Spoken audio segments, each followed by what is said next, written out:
ओं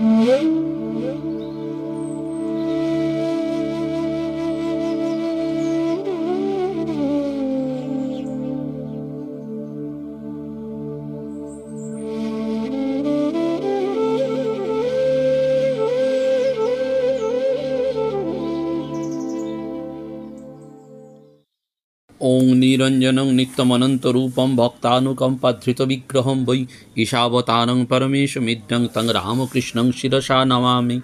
हे कृष्ण करुणा सिन्धु दीनबन्धु जगत्पथे गोपीश गोपिकान्त राधाकान्त नमस्तुते। जय माधव जय श्री राधा गोविंद जीव, जय श्री राधा गोविंद जीव। श्री श्री ठाकुर मा स्वामीजीर चरणे भुलुण्ठित प्रणाम जानाई, राधा गोविंद जीवर चरणे प्रणाम जानिए आज के एक विशेष दिन। आज के আমরা বৈষ্ণব চূড়ামণি লালাবাবুর কথা স্মরণ করব। কেন বিশেষ দিন?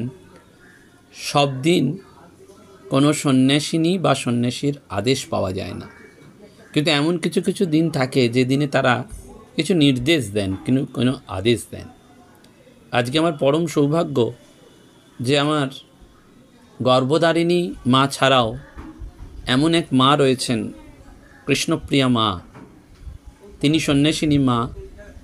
সোদপুরে গঙ্গার তীরে তার আশ্রম। সেই আশ্রমে যারা একবার গেছেন তাদের জীবন ধন্য হয়েছে। যারা মাতৃ সান্নিধ্যে এসেছেন তারা উপলব্ধি করেছেন মায়ের ভালোবাসা কত গভীর, কত উদার, কত প্রসার। এবং আমার মতন অকৃতি অধম সন্তানকে তিনি কোলে স্থান দিয়েছেন, তার চরণে জায়গা করে দিয়েছেন। তার জন্য আমি আন্তরিকভাবে মায়ের কাছে মুহুর্মুহুর প্রণাম জানাই, কারণ মাতৃ ঋণ শোধ করা যায় না। সেই সন্ন্যাসিনী মায়ের আজকের নির্দেশ লালাবাবুকে নিয়ে স্মরণ করা। মা আমার জীবনে যে কী সে বলে বোঝাতে পারবো না, কিন্তু তার আদেশ, তার নির্দেশ আমাকে রক্ষা করতেই হবে। তাই আজকে আমরা বৈষ্ণব চূড়ামণি লালাবাবুর কথা স্মরণ করব। এবং এই মহাপুরুষের কথা বলতে গেলেই আমাদের একটু বংশ পরিচয়ের কথা ভাবতে হয়। আমরা যে পাইকপাড়ার রাজবাড়ি দেখতে পাই বিটি রোডের ধারে, এবং যার পদবী আমরা সিংহ দেখতে পাই, লালাবাবু হচ্ছেন সেই জমিদার বংশ সম্ভূত। ব্রিটিশ আমলে এদের বিস্তর জমিদারি ছিল এবং মুর্শিদাবাদের কাঁদির জমিদার বলেই তারা বিখ্যাত ছিলেন। এই রাজবংশের প্রতিষ্ঠাতা ছিলেন গঙ্গা গোবিন্দ সিংহ, এবং ওয়ারেন হেস্টিং সাহেবের শাসনকালে খুব প্রিয়পাত্র ছিলেন। তাদের ধনরত্নের কোনো সীমা পরিসীমা ছিল না। কেন এই কথা? না, একটা নমুনা। তিনি তার মাতৃশ্রাদ্ধে 20 লক্ষ টাকা সেই যুগে ব্যয় করেছিলেন, এবং সেরকম শ্রাদ্ধ বঙ্গদেশে আর হয়নি, হবেও না। এই গঙ্গা গোবিন্দ সিংহের একমাত্র ভ্রাতা, যার নাম ছিল শ্রী রাধা গোবিন্দ সিংহ, তিনিও অতীব ধনশালী ছিলেন এবং তার কোনো সন্তান ছিল না। গঙ্গা গোবিন্দ সিংহের একমাত্র পুত্রের নাম প্রাণ কৃষ্ণ সিংহ, এবং তাঁরই একমাত্র পুত্রের নাম ছিল লালাবাবু, যদিও প্রকৃত নাম শ্রীকৃষ্ণচন্দ্র সিংহ। দাদু গঙ্গা গোবিন্দ তাকে আদর করে নাম দিয়েছিলেন লালা, এবং বৈষ্ণব জগতে এই লালাবাবু হিসাবে তিনি চির পরিচিত এবং প্রসিদ্ধ হয়ে রয়েছেন। কেন না, প্রভূত ঐশ্বর্য এবং ভোগবিলাসের মধ্যে থেকেও লালাবাবু ছিলেন বৈষ্ণব জগতের এক অন্যতম সাধক চূড়ামণি। আমরা বৈষ্ণব জগতে রঘুনাথ দাসকেই সর্বাপেক্ষা ধনী বলে জানি, কিন্তু চৈতন্য মহাপ্রভুর আদর্শে অনুপ্রাণিত হয়ে রঘুনাথ দাস যখন সংসারের ওপর তীব্র বিতৃষ্ণা তার জন্মেছিল, তখন তাকে পিতা বলেছিলেন, দড়ির বন্ধনে তারে রাখিব কেমনে, জন্মদাতা পিতা নারে প্রারব্ধ খণ্ডাইতে। লালাবাবুর জীবনও তাই। লালাবাবুর মায়ের নাম জানা যায় না, কিন্তু তার স্ত্রীর নাম কাত্যায়নী দেবী, যিনি পাইকপাড়ার বিখ্যাত মহারানী হিসাবে প্রসিদ্ধ ছিলেন। লালাবাবুর একটিমাত্র পুত্র সন্তান ছিল, যার নাম শ্রী নারায়ণ সিংহ। পিতামহ গঙ্গা গোবিন্দ সিংহ আদুরে নাতি লালাবাবুর অন্নপ্রাশনের সময় মহা সমারোহ করেছিলেন, যেটা বঙ্গদেশে আজ আর কেউ করেনি। এই রকমই একটা প্রচলন রয়েছে, অর্থাৎ মাতৃশ্রাদ্ধ, নাতির অন্নপ্রাশন এইটি। অতুল ঐশ্বর্যের মালিক হয়েও পিতার অধীন কারণ অর্থাৎ পিতামহ গঙ্গা গোবিন্দ সিং যখন পরলোক গমন করেন, তখন তার পিতা প্রাণকৃষ্ণ সিংহ উত্তরাধিকার সূত্রে সর্বপ্রধান। একদিন লালাবাবু দেখলেন যে দেউড়ির গেটের দ্বাররক্ষক একজন লোককে কিছুতেই রাজদরবারে যাওয়ার অনুমতি দিচ্ছে না। হঠাৎ লালাবাবু জিজ্ঞেস করলেন, তখন সেই ভদ্রলোক বললেন, বাবা, আমি একজন গরিব ব্রাহ্মণ, কন্যা দায়গ্রস্ত হয়ে মহা সমস্যায় পড়েছি, রাজদরবারে কিছু সাহায্যের জন্য এসেছি, কিন্তু দুর্ভাগ্যবশত আমাকে কেউ ভেতরে যেতে দিচ্ছে না, অর্থাৎ দ্বাররক্ষক। লালাবাবুর কিশোর হৃদয় করুণার সঞ্চার হলো। তিনি খাজাঞ্চিকে ডেকে আনলেন এবং ব্রাহ্মণকে 1000 টাকা দিয়ে সাহায্য করলেন। বৃদ্ধ খাজাঞ্চি মহা সমস্যায় পড়লেন, কিন্তু কুমার বাহাদুরের আদেশ কে তিনি কি করবেন বুঝতে পারলেন না। কর্তা প্রাণকৃষ্ণের অনুমতি ব্যতীত এটা হবে কি না। যখন প্রাণকৃষ্ণ জানতে পারলেন, তখন বললেন, লালা যখন কথা দিয়েছে 1000 টাকা দিয়ে দিন, কিন্তু লালাকে বলবেন যে এরকম দান ধ্যান সে যেন আর না করে, যতদিন না পর্যন্ত সে অর্থ উপার্জন করতে না পারে। বৃদ্ধ খাজাঞ্চি সেই ব্রাহ্মণকে 1 সহস্র মুদ্রা দিয়ে বিদায় করলেন এবং লালাবাবুকে সেই নির্দেশ জানালেন, যে বংশে মাতৃশ্রাদ্ধে 20 লক্ষ টাকা ব্যয় হয়, সেই বংশের একমাত্র উত্তরাধিকারীর 1 সহস্র মুদ্রা দানে এত কৃচ্ছতা কেন, এটা কেউ বুঝতে পারল না। আপাত দৃষ্টিতে এই ঘটনা খুব ঘৃণ্য বলে মনে হলো, এটা কিন্তু লালাবাবুর জীবনে এক ভক্তিময় জীবনের উন্মেষ ঘটিয়েছিল। এবং অদৃষ্টের কি নির্মম পরিহাস, সুবিখ্যাত সর্বশ্রেষ্ঠ ধনী জমিদার গঙ্গা গোবিন্দ সিংহের একমাত্র পুত্র অর্থ উপার্জনের নিমিত্ত সেরেস্তায় চাকরি গ্রহণ করলেন। নিজস্ব জমিদারিতে এই কাজ তিনি করলেন এবং অল্প দিনের মধ্যে বিভিন্ন ভাষায় জ্ঞান থাকার ফলে উন্নতি করলেন, সর্বোচ্চ দেওয়ানের পদে উন্নীত হলেন। লালাবাবু তখন ব্রিটিশ সরকারের একজন মান্যগণ্য অফিসার, অসীম ক্ষমতা। এই সময় তিনি পুরীর জগন্নাথ মন্দির যেভাবে রক্ষা করেছিলেন তা চিরস্মরণীয়। পুরীর মন্দিরের বাৎসরিক দেও রাজস্ব সময় মতো জমা না পড়ায় ব্রিটিশ সরকার নিলামের আদেশ দিয়েছিলেন, কিন্তু লালাবাবু সেই ক্ষমতা দিয়ে নিলাম রদ করে দিয়েছিলেন এবং জগন্নাথ দেবের এই পবিত্র পীঠস্থানকে তিনি রক্ষা করেছিলেন। পুরীর রাজা কৃতজ্ঞতা স্বরূপ লালাবাবুকে তার জমিদারির ভিতর বিস্তীর্ণ এক অঞ্চল দান করেন এবং আজও 12 বছর অন্তর জগন্নাথ দেবের যে নবকলেবর হয়, সেই উপলক্ষে যে নিম গাছটি আনা হয় তা ওই লালাবাবুর জমি থেকেই সংগৃহীত হয়। জগন্নাথ দেবের কৃপায় লালাবাবুর অন্তরে ভক্তি বীজ অঙ্কুরিত হয়েছিল এবং তার ফলে মহাপ্রভু চৈতন্য এবং নিত্যানন্দ মহাপ্রভুর প্রতি তার আকর্ষণ ক্রমে বেড়েছিল।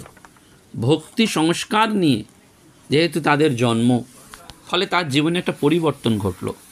এই সময় তিনি তীর্থ পর্যটনের জন্য বৃন্দাবনে গেলেন এবং ভগবান শ্রীকৃষ্ণের লীলাস্থল এবং গোস্বামীগণের প্রবর্তিত সমস্ত মঠ মন্দির দর্শন করে হৃদয় অনাবিল আনন্দের আস্বাদ পেলেন। ধামবাসী সিদ্ধ বৈষ্ণব মহাজনের সাধন ভজন ত্যাগ তিতিক্ষা তার মনে বৈরাগ্য আনল। তিনি তখন ভাবতে পারলেন, এ ধন যব যৌবন পুত্র পরিজন, ইথে কি আছে পর তীরে রে, নলিনী দল জল জীবন টলমল ভজহু হরিপদ নীতিরে। অর্থাৎ প্রকৃত শান্তি যদি পেতে হয়, তাহলে পরমার্থে জীবন যাপন করাই মানুষের মুখ্য উদ্দেশ্য। গোবিন্দ কবিরাজ বলছেন না, শীত আতপ বাপ বরিখন এদিন জামিনী জাগিরে, বিফল সে বিনু কৃপন দুর্জন চপল সুখলব লাগিরে। দাস গোস্বামী যখন মহাপ্রভুর সঙ্গে সর্বস্ব ত্যাগ করছেন, তখন তার উপর আদেশ হয়েছিল, স্থির হও রঘুনাথ, না হও বাতুল। মর্কট বৈরাগ্য ভালো নয়। এখানেও ঠিক তাই। লালাবাবুর জীবনেও পরবর্তীকালে দেখতে পাওয়া যায় যে ভক্তি নদীর স্রোত কিভাবে তার জীবনকে এক অন্য স্তরে উন্নীত করল। সেই ধাম দর্শনের পর তিনি যখন কর্মস্থলে ফিরে এলেন, তখন তার পিতা মৃত্যুশয্যায় শায়িত। একমাত্র পুত্রের দর্শন মানুষে তিনি বহু আক্ষেপ করেছেন, কিন্তু অভিমানী পুত্র পিতার সেটাকে সাড়া দেননি। কারণ সামান্য 1,000 মুদ্রার জন্য তিনি পুত্রের মনে যে ব্যথা দিয়েছিলেন তার পরিণতি তাকে মর্মে মর্মে ভোগ করতে হয়েছিল। তারপর সকলে গিয়ে লালাবাবুকে তার বিশাল পৈতৃক জমিদারির দায়ভার গ্রহণ করতে বললেন। তিনি তাতে সম্মত হলেন এবং এইভাবে গঙ্গা গোবিন্দ সিংহের অতুল ঐশ্বর্যের অধিকারী হলেন লালাবাবু। এই সময় একদিন যখন জমিদারির সমস্ত মহল দর্শন করে তিনি পাইক বরকন্দাজ নিয়ে ফিরছেন, তখন পথে অপরাহ্নকালে নদীর তীরে তিনি বিশ্রাম নেবার জন্য নেবেছেন। পুণ্য তোয়া স্রোতস্বিনী কুলুকুলু শব্দে বয়ে যাচ্ছে। নদীর তীরে সুশীতল বৃক্ষ ছায়ায় আচ্ছাদিত স্নিগ্ধ শীতল বাতাসের প্রবাহে পরিবেশ যখন খুব উপভোগ্য হচ্ছে, সূর্য যখন ধীরে ধীরে পশ্চিম আকাশে ঢলে পড়ছে, লালাবাবু বিশ্রাম করছেন, এমন সময় এক বালিকার কণ্ঠস্বর লালাবাবুর কানে প্রবেশ করল। সে বলছে, বাবা, বেলা যে যায়, বাসনায় আগুন দাও। অর্থাৎ কলার বাসনা জাতীয় কোনো জিনিসে আগুন ধরাও। হঠাৎ লালাবাবুর কানে এটা প্রবেশ করলো, বেলা যে যায়। ধীবরের কন্যা দিনের বেলা গড়িয়ে যাওয়ার কথা বলছে। সন্ধ্যা আগত জেনে নিদ্রিত পিতাকে ঘুম থেকে বাবা জাগানোর জন্য ডাকছে। কিন্তু লালাবাবুর জীবনে এই অর্থ অন্যভাবে আত্মপ্রকাশ করল। তিনি এই গ্রাম্য বালিকার সেই কথাটিকে নিরন্তর ভাবতে লাগলেন যে তাঁর জীবনের বেলাও তো ক্রমশ এগিয়ে যাচ্ছে, কিন্তু তিনি তো কামনা বাসনা ভোগবিলাসের মধ্যে দিয়ে নিজের জীবনকে অতিবাহিত করছেন। ভাবতে লাগছেন যে এটা ঈশ্বরের কৃপা বা অদৃশ্য আকর্ষণ ব্যতীত কিছুই নয়, এবং এটাকেই তিনি তার জীবনের তীব্র লালসা সাধন ভজনের প্রবল আকাঙ্ক্ষা নিয়ে তার জীবনে যেন এই কথাটি কষাঘাতের মতন তার মোহকে ছিন্ন ভিন্ন করে দিল। অর্থাৎ ক্ষেত্র প্রস্তুতি ছিল, শুধু বীজ বপনের অপেক্ষা ছিল। এই যে বেলা যে যায়, এই কথাটা আমরা নিত্য বলি, কিন্তু আমাদের জীবনের গতি তো পরিবর্তিত হয় না। ঠাকুর বললেন না, নিরঞ্জন দিন তো চলে যায়, তো ভগবান লাভ হলো কি? আমরা পাশ ফিরে শুই এবং সুখনিদ্রা ভোগ করি, কিন্তু আমাদের এটি আসে না। কিন্তু এই একটি কথাতেই জীবনের গতি পরিবর্তিত হয়েছিল। রূপ গোস্বামীর জীবনে হয়েছিল যখন তিনি হুসেন শাহর অধীনে কর্ম করছিলেন। ভক্ত বিল্লমঙ্গলের জীবনে হয়েছিল, গোস্বামী তুলসীদাসজির জীবনে হয়েছিল। তুলসীদাসজি যখন তার বিবাহের পর একদিনের জন্য স্ত্রীকে বাপের বাড়ি যেতে দিচ্ছিলেন না, কারণ স্ত্রী ছাড়া তিনি থাকতে পারতেন না। স্বামীর এই আসক্তি ভালোবাসা স্ত্রীর কাছে অসহনীয় হয়েছিল। একদিন যখন তিনি গেছেন, প্রবল বৃষ্টি, তবুও তুলসীদাস শ্বশুরবাড়ি রওনা হলেন। স্ত্রী তাকে দেখে বলেন, আমাকে না পাইলে তুমি একটা রাত্রিও বাস করতে পারবে না।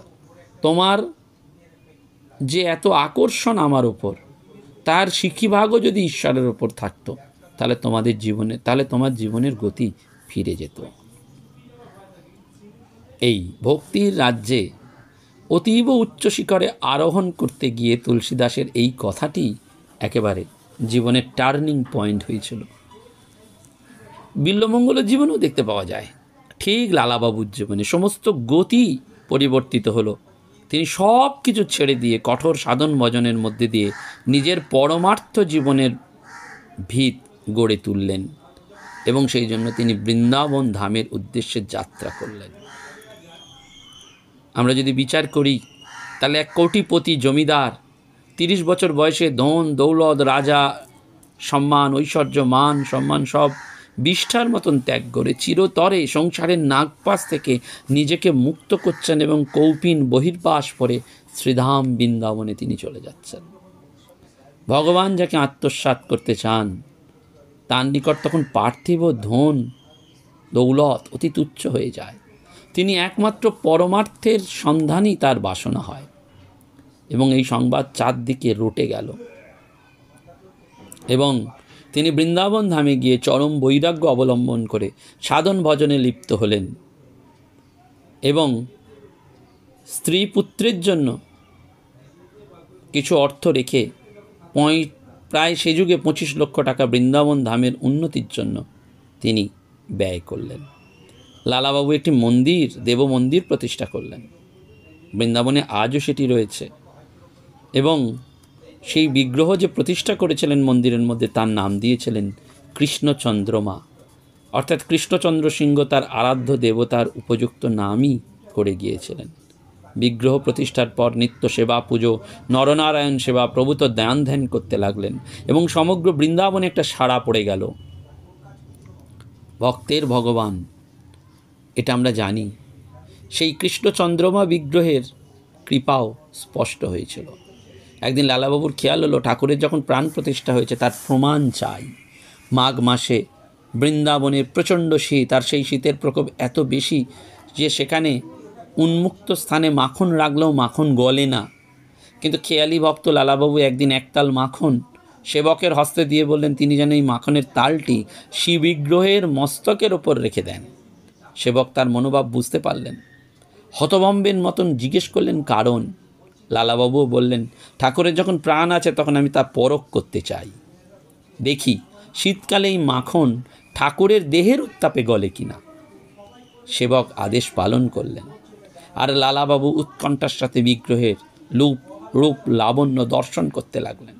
মনে প্রচণ্ড উৎকণ্ঠা, কিন্তু ভক্তের ভগবান তার ভক্তের মনোবাঞ্ছা পূর্ণ করলেন। কিছুক্ষণের মধ্যেই দেহের উত্তাপে সেই মাখন সর্বাঙ্গে গলে গলে পড়তে লাগলো। আত্মতৃপ্তিতে লালাবাবু ভরপুর হলেন এবং সমগ্র বৃন্দাবনে সেই ঘটনা, সেই খবর রটে গেল। সত্যি সত্যি এই লালাবাবু তার প্রাণপ্রিয় ঠাকুরের কাছ থেকে নানানভাবে কৃপা পেয়েছেন এবং একদিন ধ্যানমগ্ন অবস্থায় তিনি ইষ্টদেবকে দর্শন পেয়ে অনুভব করলেন যে লালা, তোমার সেবায় আমি অতীব তৃপ্ত, আর তৃপ্ত তোমার দীনতা এবং ভক্তিতে। কিন্তু এছাড়া আমি তোমার কাছে আরও কিছু চাই, আমি আরও কিছু ভিক্ষা দাও। ভগবান ভক্তের কাছ থেকে ভিক্ষা চাইছেন। তিনি চমকে উঠলেন, হে দীনদয়াল, হে দীনবন্ধু, তুমি আমার জীবন সর্বস্ব, আমি সব ত্যাগ করেছি, বলো তোমার মনোবাঞ্ছা ব্যক্ত করো। তখন ভগবান বললেন, লালা, তুমি আর একটা মন্দির নির্মাণ করো আমার জন্য, আমি যেন সেই মন্দিরে থাকতে চাই। বললেন, দ্বিতীয় মন্দির গড়ার আর্থিক সামর্থ্য তো আমার নেই, যথা সামর্থ্য আমি ব্যয় করে ফেলেছি। তখন ভগবান বললেন, আমি যে মন্দিরের কথা বলছি সেই মন্দিরের জন্য তোমার কোনো অর্থ ব্যয় করতে হবে না। লালাবাবু এই প্রহেলিকার কোনো অর্থ বুঝতে না পারলে ভগবান বলেছিলেন, লালা, আমি এখন তোমার হৃদয় মন্দিরে থাকতে চাই, কারণ আমি যখন দেখি যে ভক্তের চিত্ত দর্পণ সম্পূর্ণরূপে মলিনতা শূন্য, তখনই তাহা ভগবত আসনের উপযোগী হয়।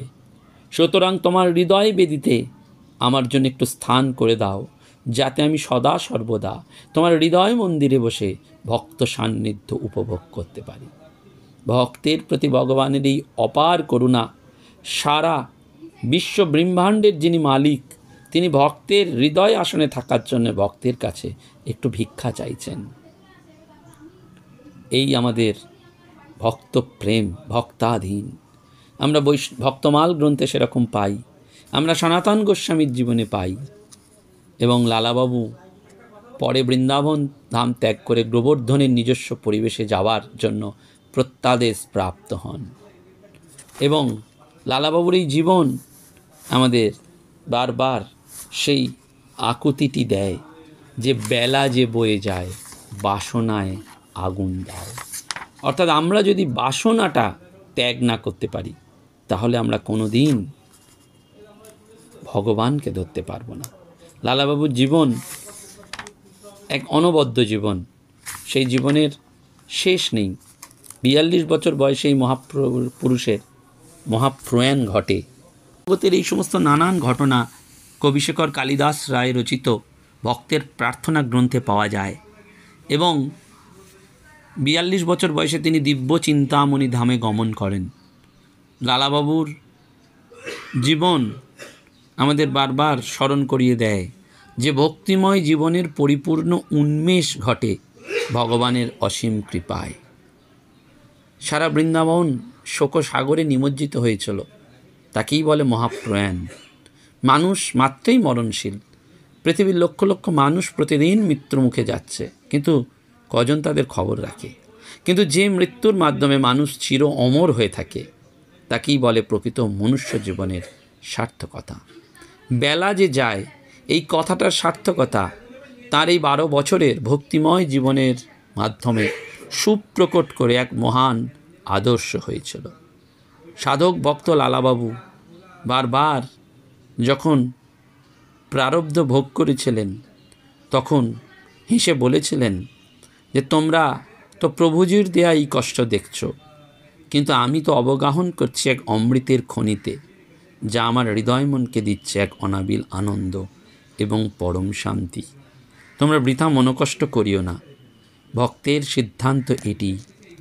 আমাদের সংশয় আসে, আমাদের জড়বুদ্ধিতে নানান রকম আমরা উত্তর পাই না, কিন্তু ভক্ত, প্রকৃত ভক্ত, যিনি ভক্তির দ্বারাই, ভালোবাসার দ্বারাই ভগবানের সাথে তার মনকে একীভূত করে ফেলেন, তিনি এটি অনুভব করেন এবং তার কাছে এটি হয় যে বেলা যে যায় বাসনায় আগুন দাও। নমস্কার, ধন্যবাদ। প্রাণারাম প্রাণারাম প্রাণা